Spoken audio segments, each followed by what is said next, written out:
बिस्मिल्लाहिर्रहमानिर्रहीम। अस्सलाम वालेकुम। केला निहायत ही जायकेदार फल होने के साथ बहुत ही फायदेमंद भी है, लेकिन केले के छिलके को अक्सर बेकार समझकर फेंक दिया जाता है। लेकिन आज की ये वीडियो सुनने के बाद आप केले के छिलके कभी नहीं फेंकेंगे। एक दोस्त का तजुर्बा सुने। मेरी बहन का बच्चा कनाडा में पैदा हुआ और वो पैदाइश के पहले साल से जल्दी अमराज का शिकार हो गया।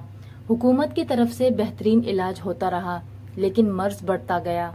जूं जूं दवा की, डॉक्टरों ने कहा कि जब ये 2 साल का हो जाएगा तो ठीक हो जाएगा, मगर कोई फायदा ना हुआ। सब कुछ इस्तेमाल किया, कोई फायदा ना हुआ। फिर डॉक्टरों ने कहा कि ये 4 साल का हो जाएगा तो ठीक हो जाएगा। वहाँ सारा घर थक चुका था, खुद बच्चा भी इंतहाई तकलीफ में था। ना वो स्कूल जा सकता था, ना बच्चों के साथ खेल सकता था। सारे जिस्म पर एक्जिमा जैसे तकलीफ करने वाले निशानात थे। फिर एक दिन बहन ने सारी दवाइयाँ और सारी क्रीमें बंद कर दी। लिहाजा किसी मेहरबान के मशवरे पर केले का छिलका लगाना शुरू किया।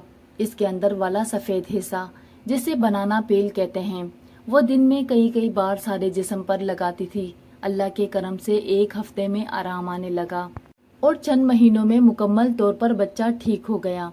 नाजरीन, केले का छिलका जिसे हम बेकार समझकर फेंक देते हैं, वो कितना ही करामत है और इसके और कौन कौन से फायदे हैं ये भी आपको बताते हैं। केले का छिलका स्किन की किसी भी तकलीफ का शाफी इलाज है। अगर यकीन नहीं आता तो खुद आजमा कर देख लें। चेहरे के दाने, पिंपल, छाइयाँ, बदनुमा निशानात, एक्जिमा, खारिश, खुश्की, गर्ज के हर मसले का बेहतरीन आजमूदा हल है। इसके अलावा बगीचे में केले के छिलके रखने के बहुत फायदे हैं। केले के छिलके के छोटे छोटे टुकड़े करके पौधों में डालने से पौधों को कुदरती ग़िज़ाइयत मिलती है। छिलकों को खाद में तकरीबन 1 इंच नीचे रखें। ये पौधों को कीड़ा लगने से बचाती है। मेडिकल एसोसिएशन ऑफ थाईलैंड के मुताबिक केले के छिलकों में सोजिश खत्म करने की सलाहियत होती है। इसके अलावा अगर हाथ या पाँव पर किसी कीड़े के काटने की वजह से सोजिश हो जाए और दर्द महसूस हो तो उस जगह केले के छिलके रखें।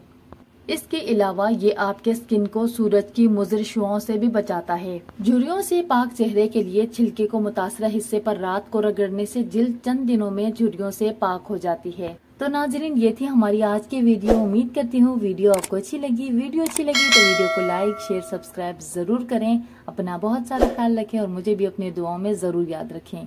कल इंशाल्लाह मिलते हैं किसी नई वीडियो में। अल्लाह हाफिज।